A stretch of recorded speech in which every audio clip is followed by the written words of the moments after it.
Are you comfortable with rejection? I was browsing Reddit the other day and I saw this post from a kid who was describing how he got rejected for his lack of passion. So the company asked him for some homework and he explained to the recruiter that he was going on this holiday, so it might take him a bit long. And the recruiter said, "Yeah, it's fine, don't worry about it." So he went on this holiday, and then when he came back, he took care of the homework and he wanted to do it quite well, put a lot of effort into it, and it took him 2 weeks to finish the homework.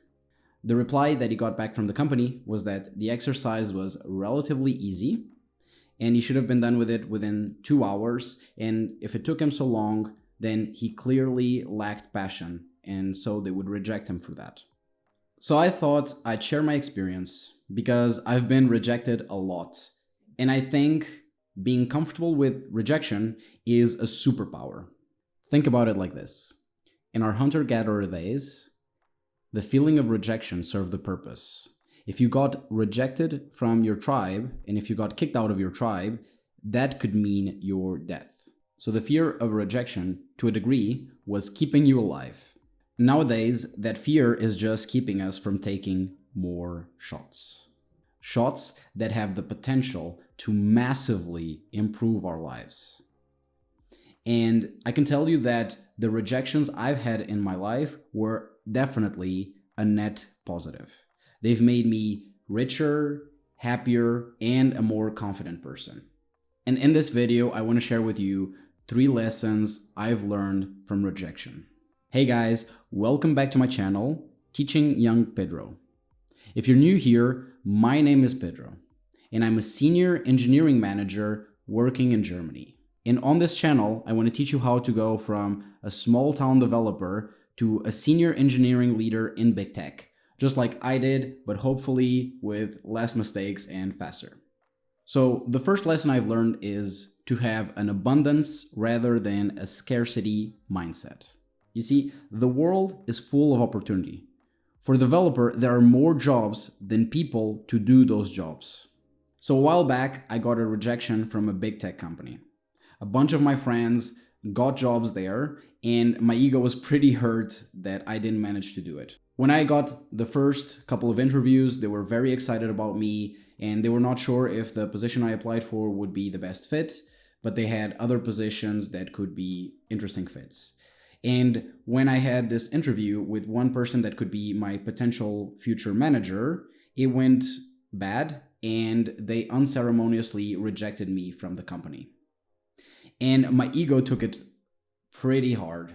Even though I was not super interested about this position and about this company, I still took it personally.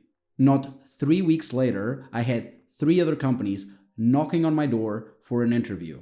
And one of them was a much better fit for my skill set, and I was much more passionate about that company. So you see, you get rejected from this company, it doesn't matter. There are so many other companies out there. The world is full of opportunity. Have this abundance mindset and don't worry about it.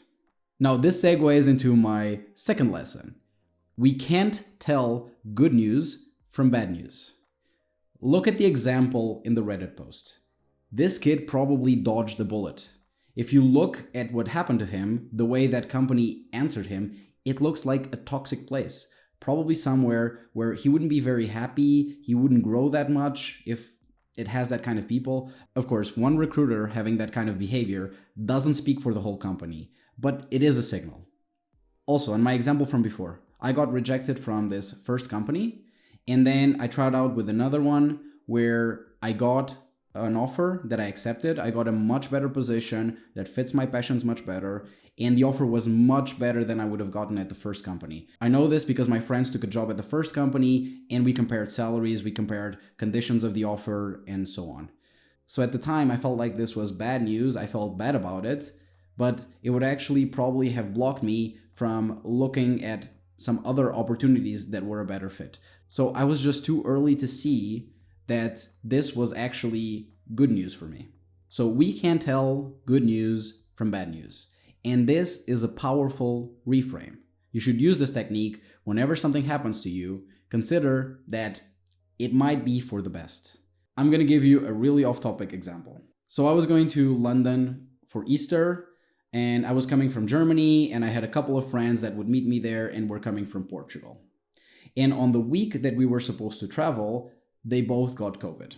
And it wasn't anything serious, but I thought, okay, what is this going to do for my trip? I'm going to be alone in London for 3 days. And I immediately reframed it. Maybe this is for the best. And it was actually for the best. I had an adventure, I had a great time. I did a graffiti workshop and tried doing my own graffiti art for the first time, which I loved. I went to do axe throwing. I ended up in a metal pub crawl where I met these awesome people. So I had just an amazing adventure and an amazing time. And if my friends had been there, we would have probably went sightseeing, going to fancy restaurants, maybe go to a museum, something like the conversation would have been good, but it wouldn't have been an experience. So this was for the best, and it was good that I identified it from the start. The third lesson is don't take it personally. As someone who's been a hiring manager for more than 5 years, I can tell you that more often than not, you don't know the real reason why you got rejected. So maybe the person was in a bad mood, maybe you were amazing, but we just happened to have better candidates at the time. You don't know. Let me give you an example. One time, we were hiring working students for the first time for my company. And we got amazing candidates. So we were getting candidates from one of the top universities in Germany. And we had more great candidates than we had positions available. And I was blown away by the skill of these students. They were so much further than I was when I was their age. They were further than a lot of full-time employees that I've worked with. They're further than friends of mine who are still back in Portugal. And we could only take 3. That means that everyone else that got rejected, that we would have been happy to take if we had more positions, probably just thought, oh, wow, I applied at this company and I wasn't good enough. And they would be wrong. They were amazing. And a lot of them can't tell because what they got was a rejection. And if they looked around, they saw some of their friends getting these positions. And on their circles, most of their friends are high achievers. That's who they're comparing themselves to. So yeah, please consider some companies have big hiring pipelines. There is an element of chance to this, and it can all just be a fluke. So how do you fix this then? You put in the reps, and the fear will go away with practice. This is a numbers game, and you are very likely to get rejected. So you take more shots. Not being controlled by the fear of rejection comes with practice. You put in the reps, and eventually your ego will feel it less. You will start collecting success stories that you can recall to know that you're good enough.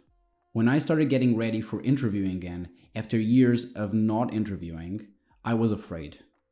I procrastinated a bit on getting prepared, on applying.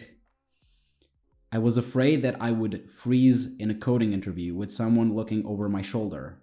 I was afraid that I would be considered not good enough, having been so long at the same company. It's all an illusion.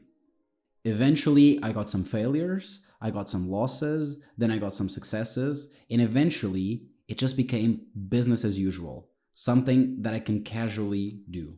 One time, this friend of mine, who was helping me with some mock interviews from time to time, was spending quite a bit of time and energy on me one day where I knew he had an interview with a company that he was very passionate about. And so I asked him, hey, aren't you a bit stressed? Wouldn't you rather save your energy, relax a bit, prepare a bit, take a nap before this interview? And he was like, Pedro, I had 3 different jobs in the last 2 years. In the last year, I've interviewed a lot. So that's why you're seeing all this confidence. That's why you're seeing that I'm relaxed, because I've put in the practice already, so I'm fine.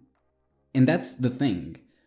A lot of times you look at somebody and you just see the overnight success.